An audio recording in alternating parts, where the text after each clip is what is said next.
I was watching some guys on YouTube this morning mock another musician, and it got to the point where I thought to myself, this guy you're mocking has done well in his life at playing music. You might not like it, but he's done well at it.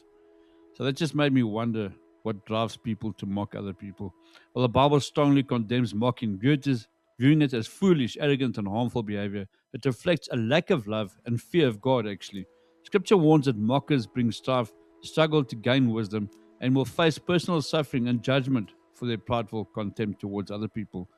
So we see contempt for God. Mocking the poor is equated to mocking the Creator, Proverbs 17, verses 5. Consequences of mockery, it leads to conflict and division. Removing a mocker removes strife, Proverbs 22, verses 10.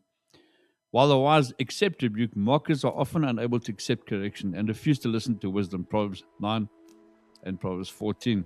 Spiritual condition, mocking is often associated with a heart that is not aligned with God's righteousness. Those people are evil to start with. While the Bible does not support cruel ridicule of others, it highlights that Jesus and prophets like Elijah sometimes use strong confrontational language to expose hypocrisy or false worship, which is distinct from personal bullying.